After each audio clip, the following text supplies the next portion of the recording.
अभी आपने बताया कि being is more important than doing. तो बहुत से लोग यज्ञ और हवन करते हैं, कोई पानी नहीं बरस रहा है तो यज्ञ हवन कर रहा है, कोई मैच जिताना चाहता है यज्ञ हवन कर रहा है, कोई बीमार है तो महामृत्युंजय जाप कर रहा है। तो इसकी सत्यता क्या है इसके पीछे?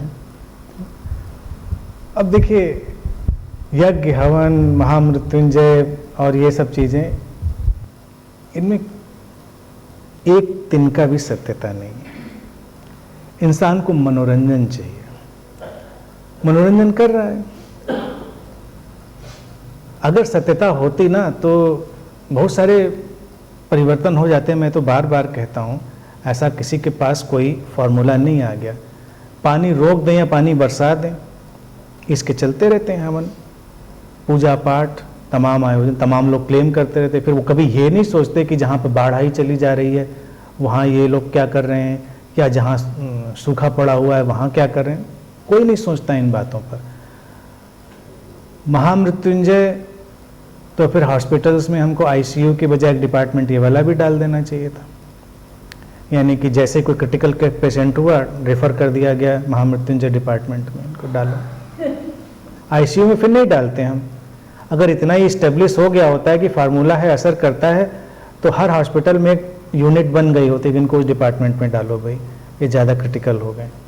क्योंकि कहीं गहरे में इंसान ये जानता भी, लेकिन क्या है, ऑर्गेनाइज्ड रिलीजन और जो बाबा वर्ल्ड है, ये सब एक ऐसी चीज़ का यूज करता है कि हर इंसान के अंदर एक बचपना होता है। साइकोलॉजिकली देखिए आज हम जानते हैं, और लेकिन तमाम लोग उसको नहीं जानते हैं, और कुछ लोग जानकर भी मानना नहीं चाहते कि इंसान की फिजिकल एज तो बहुत जल्दी बढ़ती है, मतलब बढ़ती ही है, उसमें तो कोई रोक नहीं, लेकिन मेंटल एज कम लोगों की बढ़ती है। बहुत सारे लोग, ये डेटा है, ये मतलब स्टडीज़ का डेटा है कि 12-13 साल की उम्र में अटक जाते हैं, कई लोग 14-15 में अटक जाते हैं। तो आप उनको 70-80-90 तक में भी देख लेंगे तो वो कुछ टीनेजर टाइप का बिहेवियर कर रहे होंगे, चाइल्डिश टाइप का। अब झुर्रियाँ आ गई हैं, मैच्योर हो गए हैं, तो वो पैकिंग जो है वो तो बड़ी वाली हो गई है। समाज से सीख लिया है तमाम बिहेवियर, तो वो भी थोड़ा मैच्योर वाला आ जाता है, लगता है कि मैच्योर। लेकिन जैसे कोई मौका आता है वो बहुत कुछ चाइल्डिश बचपने वाला बिहेवियर करते, चाहे वो फियर हो, चाहे वो ग्रीड हो, चाहे वो कोई चीज़ बचपने। अब इसी बचपने में जैसे देखा जाए, बचपन की जो ख्वाहिशें, उम्मीदें, सपने और मनोरंजन, खेल, धर्मों ने उनको इम्प्रोवाइज करके हमारे सामने लॉन्च कर दिया। जितना ये पूजा पाठ का सिस्टम है वो पुराने बचपन के एंटरटेनमेंट का है। अब आप देखिए मंदिरों में जाइए, कहीं कोई झूला झूला रहा है, तो कहीं मूर्तियाँ सजा रहा है, तो कहीं कुछ। अब ऐसे तो लगेगा बड़ी धर्म विरोधी बातें, क्योंकि उनको मज़ा आ रहा है, उनको लगता है क्या बात है देखिए। अब खिलौनों से खेलने की आदत तो जाती नहीं बच्चों की, कुछ लोग उसमें जीवन पर्यंत अटके रहते हैं। मतलब ये कोई ऐसी बातें मैं नहीं कह रहा हूँ बड़ी क्रांतिकारी और एथीस्ट वाली बातें, ये सच्चाई है, मतलब एब्सोल्यूट ट्रूथ है। इसमें कोई किंतु परंतु है नहीं कि ऐसा होता है और वैसा नहीं होता, ऐसा ही है।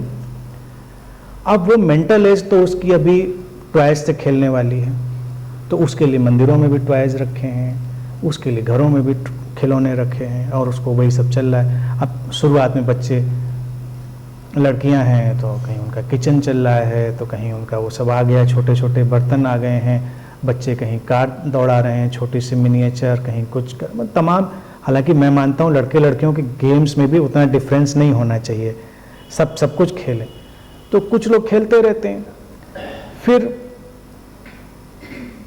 बचपन की तमाम झक होती हैं कि ऐसा करेंगे तो वैसा हो जाएगा, तो उसी में ये सब मंत्र अनुष्ठान और यज्ञ वज्ञ सब आ जाते हैं। लेकिन अल्टीमेटली सब गेम है, सब खेल है, उसमें कोई, अब जरा सा हम रियलाइज, क्या सीरियसनेस हो सकती है इसमें, आप इतना गंभीर क्यों हो रहे हैं इन चीज़ों में, प्लेफुल हो सकते हैं। लेकिन धर्मों ने इतने सीरियस पैकेज में उसको लॉन्च कर दिया होता है कि लोग सुन के भी एकदम उनके कान गर्म होने लगते हैं। उनको लगता है कि ऐसे कैसे बात, खिलौना खिलौना है, हमारे भगवान जी खिलौना थोड़े हो सकते हैं। और फिर से कहें चलो हमारे घर वाले भगवान जी खिलौना हो सकते हैं, वो महान मंदिर में प्राण प्रतिष्ठित मूर्ति लगी हुई है, वो खिलौना कैसे हो सकता है? वो तो प्राण प्रतिष्ठित आपको ना कौन सा प्राण प्रतिष्ठित, क्या आता है, क्या प्राण प्रतिष्ठित हो जाता है, और कौन सा प्राण डाल देते हैं उसमें, और फिर उसमें डाल दे तो हर जगह ही डाल दीजिए।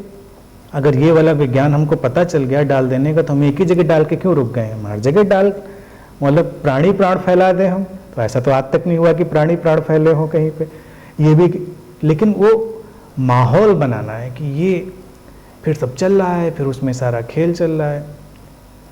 और आप यकीन मानिए, मैं तो इन लोगों के बहुत नज़दीक कंटेंट, जो इसको डिस्प्ले कर रहे होते हैं, यानी कि जो लोग इसको सेल कर रहे होते हैं, वो इसमें बिल्कुल यकीन नहीं करते, क्योंकि वो इसका कारोबार समझ चुके होते हैं। महामृत्युंजय, जो पंडित ज्योतिषी महामृत्युंजय का सब बताते हैं, उनको पता होता है इसमें कुछ नहीं है, इसलिए वो अपने ऊपर उसको अप्लाई नहीं करते, वो दूसरों को बताने के लिए है।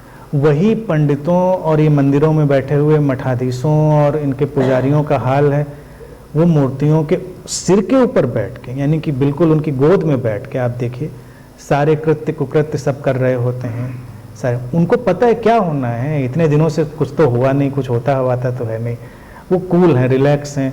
आप जाइए मंदिरों, मनी एक्सटॉर्शन से लेके और सब चीज़ें चल रही होती हैं, कुछ नहीं है उसमें, वो जानते हैं, उनको कोई यकीन नहीं। अपने मंत्रों का उपयोग आप कभी कोई ईमानदारी से बताएगा नहीं, लेकिन मैं तो झकझोर के पूछ, वो पंडित कभी नहीं करता जो आपके लिए करता है, क्योंकि उसको पता है इससे कुछ नहीं होने वाला है, कभी कुछ नहीं हुआ आज तक। तो क्या होना है हवन पूजा से और क्या होना है इन चीज़ों से, इन चीज़ों को लेकिन चल इसलिए रही हैं क्योंकि हम अभी तक लोगों की मेंटल एज को इवॉल्व करने का काम नहीं कर रहे हैं। हम अब जैसे किसी से बात करते हैं तो लोग उलझते क्यों हैं, सबको एक ही लेवल पर मानकर बात करते हैं। सबसे बड़ा जो उलझाव हो ये कि हम किसी से भी बात शुरू करें, ये ऐसी बात क्यों नहीं समझ रहा है, ये क्यों नहीं कर रहा है, उसने, सबकी डिफरेंट मेंटल एज है, तो डिफरेंट ढंग से वो रिएक्ट करेंगे। हमने ये रियलिटी भी एक्सेप्ट नहीं करी है, लेकिन मेजॉरिटी में ज़्यादातर लोग 12 से 15 के बीच में अटके हुए हैं। उनके वही, इसीलिए रिलेशनशिप में जो अटके, रिलेशनशिप में क्यों अटके, रिलेशनशिप से भी कभी कभी कोई फ्री होता है जो थोड़ा मैच्योर होता है, तो रिलेशनशिप की रियलिटी देखता है। ज़्यादातर लोग 12 से 15 की वो रोमानी रिलेशनशिप में, चाहे वो अपने पेरेंट्स से हो, चाहे वो अपने वाइफ से हो, चाहे अपने और, क्योंकि 12 से 14-15 के बीच की वो बड़ी रिलेशनशिप रोमानी टाइप की होती, कल्पनाओं पर खड़ी है, यथार्थ पर नहीं खड़ी है। और अलग किस्म के अटैचमेंट, जैसे अटैचमेंट की बात हो रही थी, क्योंकि वो बच्चा टीन एज में अपनी क्राइसिस से गुजर रहा है, तो उसकी हर चीज़ पे पकड़ है, अभी वो पकड़ छोड़ने की हिम्मत भी नहीं जुटा पा रहा है, क्योंकि उसको पता ही नहीं कि अगर हमने छोड़ा तो हमारा होगा क्या भविष्य में। तो अब वो कभी बड़ा ही नहीं हो रहा, शरीर से बड़ा हो गया, तो उसकी पकड़ हमेशा मेंटेन है, अपने माँ बाप पे, अपनी बीवी पे, हस्बैंड पे, गुरु पे, सब पे मेंटेन है उसकी पकड़। अगर वो सचमुच में मैच्योर हो जाता, अगर हम आइडियल ढंग से देखते कि वो, जिसको हम मैच्योर एज कहते हैं 18-21 साल की मैच्योर, तो वो बॉडी माइंड अगर इक्वली मैच्योर हो गए होते, तो वो देखता कि हम लोग एक दूसरे को कोऑपरेट करने के लिए, एक दूसरे की लाइफ के मिशन में अपना जो भी सहयोग है देने के लिए, हम एक दूसरे को पकड़ने के लिए नहीं है। बहुत सारी जो अंडरस्टैंडिंग है वो उसको ऐसे ही आ जाती चुटकियों में, लेकिन बहुत कम लोग, बहुत फॉर्चुनेट लोग अपनी बॉडी के साथ इक्वली मेंटल मैच्योरिटी में जाते हैं। चूँकि मेजॉरिटी वो है तो उसमें वो सारे लफड़े हैं, उसी को रिलीजन, ऑर्गेनाइज रिलीजन उसी को कैश करते हैं, सब उसी को लेकर बैठ गए हैं।